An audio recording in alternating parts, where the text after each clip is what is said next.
Setelah hasil pemilu 2024 ditetapkan Komisi Pemilihan Umum (KPU), publik diperlihatkan pada proses gugatan sengketa hasil pemilu yang dilakukan peserta pemilu termasuk Capres-Cawapres. Hari ini, Capres-Cawapres Anies Baswedan Muhaimin Iskandar mendaftarkan gugatan hasil Pilpres 2024 ke Mahkamah Konstitusi (MK). Anies berharap proses hukum di MK bisa jadi pembelajaran untuk demokrasi yang baik ke depan. Membawa semua dokumen-dokumen terkait dengan proses hukum yang akan berlangsung. Jadi pagi hari ini kita tadi berjumpa sebentar, lalu mereka bersiap akan segera menuju ke MK. Bahwa kita menginginkan agar praktek demokrasi kita menjadi lebih baik dan harapannya dengan adanya proses di MK bisa menjadi pembelajaran juga bagi kita semua. Tidak hanya Anies Muhaimin, Capres-Cawapres di pemilu 2024 lainnya, Ganjar Pranowo Mahfud MD juga segera mendaftarkan gugatan hasil Pilpres ke MK. Ganjar bilang, proses ini akan buktikan sejumlah hal yang dianggap curang menuju Pilpres 2024. Oh, kita sudah siap dari awal, kan semua calon siap dari awal semuanya. Ini proses yang biasa saja kok. Yang tidak biasa adalah cerita-cerita yang muncul di masyarakat yang kita mesti buktikan kondisinya itu. Semua ada awalnya, semua ada akhirnya. Maka kita akan sudah mengawali dan kita akan mengakhiri dari timing dan waktu-waktu yang sudah diberikan oleh undang-undang. Itu aja yang mau kita lakukan. Di sisi lain, publik juga ikut bandingkan bobot mana yang lebih kuat untuk buktikan dugaan kecurangan pemilu selain sidang sengketa pemilu. Pasalnya, sejumlah wakil rakyat di DPR kini tengah menggalang dukungan untuk menggulirkan hak angket kecurangan pemilu. Partai Nasdem mengaku masih mempelajari satu persatu sikap fraksi di DPR, terutama fraksi partai terbesar, yakni PDI Perjuangan. Yang ingin meneruskan hak angket tentu Nasdem amat sangat menaruh rasa simpati dan respeknya untuk berjalan. Bagaimana sikap Nasdem? Kami akan evaluasi. Kami lihat dulu satu persatu. Partai yang lebih besar dalam posisinya di Dewan Perwakilan Rakyat hari ini bukan Nasdem sebagai partai terbesar. Bahkan rekan-rekan dari PDIP yang pertama sekali mengambil inisiatif untuk menggulirkan hak angket. Nah, kita lihat ini, sejauh mana progresnya berjalan. Sementara itu, PDI Perjuangan mengaku hingga kini masih menunggu keputusan langsung dari Ketua Umum Megawati Soekarno Putri terkait hak angket dugaan kecurangan pemilu ini. Mengambil keputusan yang penting buat bangsa ini, pelajari baik-baik. Apa yang dipelajari secara akademis bagaimana, secara regulasi bagaimana, peluang-peluangnya bagaimana, kemungkinan-kemungkinan dan sebagainya dan sebagainya. PDI Perjuangan sedang dalam tahap itu. Partai itu, organisasi itu terpimpin. Kalau kita mengatakan Ibu Megawati Soekarno Putri adalah ketua umum, dengan sekian kesepakatan kita hak dan kewenangan ketua umum, ya kita ikuti dong. Yang kita sepakati lalu tidak kita langgar. Gugatan hasil pemilu di MK dan hak angket di DPR. Mana yang lebih kuat bisa buktikan dugaan kecurangan pemilu? Manapun yang lebih kuat, perbaikan kualitas demokrasilah yang sama-sama dituju. Tim Liputan, Kompas TV. Jadi mana yang lebih kuat untuk dibuktikan dugaan kecurangan pemilunya, gugatan hasil pemilu nantinya di Mahkamah Konstitusi atau lewat hak angket di DPR? Kita akan bahas bersama dengan analis politik dari Universitas Indonesia, Aditya Perdana. Halo, selamat sore. Mbak Adit, terima kasih sudah bergabung bersama kami di Rumah Pemilu. Anies ini bilang kalau gugatan Pilpres ini bukan soal menang kalah, tapi soal perbaikan masa depan sistem demokrasi kita. Apa yang Anda baca dari pernyataan Anies? Ya, saya pikir di setiap pemilu kita akan menghadapi situasi yang relatif sama ya. Ada keinginan ataupun hal yang ingin disampaikan setiap pasangan calon terkait dengan evaluasinya terkait dengan proses pemilu. Jadi proses pembelajaran yang dimaksud tentu ingin mengatakan bahwa setiap pelaksanaan pemilu kita memang tidak akan ada yang sempurna 100% gitu, tetapi dengan kondisi apa yang terjadi pada hari ini tentu akan jadi refleksi gitu ya, bahwa ada campur tangan dari kekuatan pemerintah misalkan yang disampaikan oleh banyak pihak Dan itu menjadi sebuah catatan yang serius. Nah, ketika itu ingin dibuktikan yang paling serius itu untuk dilihat adalah di proses rekapitulasi hasil penghitungan suara yang kemarin disampaikan oleh KPU. Oke. Setiap orang, paslon ataupun caleg atau partai politik, dia punya bukti ya untuk mengatakan bahwa di dalam proses penghitungan itu bisa jadi tidak sesuai dengan harapannya. Oke.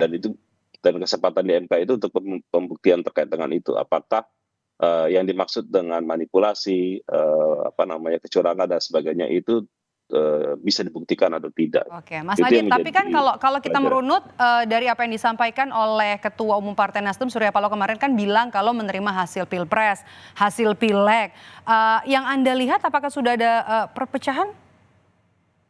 Ya, saya pikir ini kan satu hal yang berbeda ya. Pak Surya Paloh merespon dalam konteks kepentingan praktis di dalam posisi Partai Nasdem gitu ya, di dalam melihat ke depan itu seperti apa. Sementara Pak Anies Baswedan kan sebagai seorang bagian dari paslon tim gitu ya, yang memang di situ ada Nasdem sebagai koalisi pendukungnya, yang harus menempuh jalur hukum hingga di titik terakhir ketika ada persoalan yang harus dipertanggungjawabkan. Jadi itu menurut saya dalam dua hal yang berbeda. Pak Surya Paloh melihat bagaimana ini Nasdem sebagai partai ingin Meski dibawa Nasdem dalam. juga partai pengusung dari pasangan ini ya, Ya, pasangan betul. Amin ya. Saya yakin kalau dalam konteks dukungan ke MK, saya yakin Nasdem akan ikut serta juga gitu. Tetapi di dalam urusan politik terkait misalkan hak angket, Oke. Nasdem tentu akan berhitung soal itu. Oke, itu untuk 01 ya. Kalau kita simak juga pernyataan Ganjar Pranowo siang tadi yang sepertinya lebih tegas kalau ingin membuktikan adanya dugaan kecurangan pemilu, termasuk juga Ganjar bilang ada saksi-saksi kunci yang rencananya nanti akan dihadirkan. Apa yang Anda tangkap dari pernyataan Ganjar? Saya pikir pernyataannya Pak Ganjar atau Pak Anies itu relatif sama ya. Untuk yang tadi mengatakan bahwa pembelajaran untuk demokrasi itu kan berarti kan kita harus membuktikannya itu di jalur formal secara resmi, yaitu di Mahkamah Konstitusi. Jadi masing-masing pihak yang merasa perlu untuk membuktikan itu di jalur formal, bukan untuk di jalanan. Jadi demokrasi itu kan mengajarkan bahwa semuanya itu diselesaikan di dalam konteks yang sesuai dengan peraturan perundang-undangan. Jadi ya itu bagian proses yang harus dilakukan gitu. Kalau ingin membuktikan kecurangannya di mana, seberapa besar terjadi perbedaan suara, ada transfer suara yang terjadi segala macam, atau intimidasi terhadap proses itu dan sebagainya, jadi jalur pengadilan itu yang kemudian bisa dibuktikan.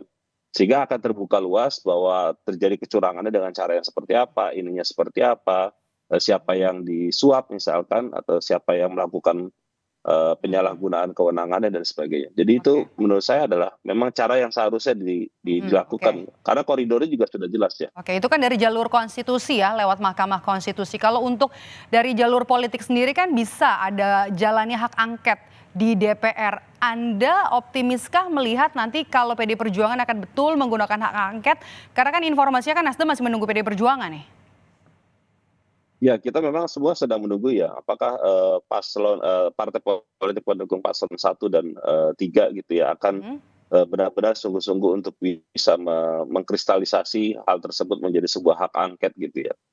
Jadi kita semua sedang menunggu, dan saya yakin pertimbangan-pertimbangannya juga banyak sekali gitu. Jadi bukan hanya untuk terkait dengan pemilu 2024 kemarin gitu ya. Saya yakin ini juga terkait dengan bagaimana positioning politik masing-masing partai ini terhadap konstelasi di parlemen, di dalam pemerintahan dan sebagainya. Jadi hitungan-hitungan politiknya tentu akan lebih terasa gitu ya. Karena ketika hak angket itu disampaikan, berarti kan ada implikasi ke depan apa yang terjadi nanti. Apakah positioning partainya akan menjadi mendukung, menolak, atau bahkan oposisi dan sebagainya. Jadi Anda melihatnya gimana nih Mas Adit? Apakah benar-benar nanti hak angket akan terwujud, terrealisasi di DPR? Saya tidak melihat sesuatu yang mudah ya. Kalau ditanya gampang atau sulit ya, saya membuat ini analoginya tidak mudah. Karena bukti sampai hari ini belum ada statement yang resmi dan kristalisasinya menjadi sebuah kekuatan yang besar gitu ya. Nah ini yang ya karena memang ada dinamika di internal partai politik gitu ya, untuk melihat masa depan mereka juga seperti apa dalam pemerintahan atau di dalam konteks koalisi-koalisi yang terbangun ya. Jadi perhitungan itu kelihatannya jauh lebih mendominasi menjadi pertimbangan partai politik ya. Oke, jadi menurut Anda peluangnya ini untuk membuktikan dugaan kecurangan pemilu akan lebih besar lewat jalur konstitusi, lewat Mahkamah Konstitusi gitu dibanding hak angket yang belum jelas. Kalau kita katakan hilalnya bagaimana karena ada saling tunggu partai politik pendukung 1 dan juga 3. Ya, saya pikir kalau jalur konstitusi melalui MK itu kan sesuatu yang harus dilakukan dan kelihatannya nanti juga akan bisa kelihatan apa yang terjadi di proses-proses penghitungan suara itu. Tetapi di MK sendiri juga menurut saya juga tidak mudah. Misalkan kita ingin menghadirkan saksi-saksi di semua level gitu ya, itu kan juga butuh kos yang tidak banyak, kos yang mahal gitu ya Mbak ya, untuk bisa membuktikan itu. Karena hakim MK juga nanti akan bertanya gitu ya, mana bukti bahwa Anda itu punya suara sah melalui prosedur yang sudah sesuai dengan ketentuan. Ketika ada perbedaan, di mana perbedaannya gitu ya. Nah ini juga tidak mudah juga. Jadi menurut saya ini proses yang tidak mudah gitu, tetapi harus dilalui dan saya setuju ini menjadi bagian pembelajaran demokrasi gitu ya, bahwa untuk bisa membuktikan kecurangan itu memang sebuah PR yang besar gitu ya. Tapi pada sisi yang lain kita juga punya kesadaran untuk mengatakan bahwa ya meskipun ini sudah selesai misalkan ya rekap itu sudah dilakukan, tetapi pemilu ini bukan pemilu yang benar-benar sesuai harapan banyak pihak. Itu saja yang menurut saya menjadi catatan penting ya. Oke, singkat saja Mas terakhir. Jadi Anda melihat gugatan di Mahkamah Konstitusi, gugatan pemilu ini sebenarnya akan punya dampak signifikan nggak ke hasil pemilu atau hanya sebagai untuk membuktikan dugaan kecurangan saja? Ya, sebagai untuk membuktikan dugaan kecurangan saja itu juga sebuah hal yang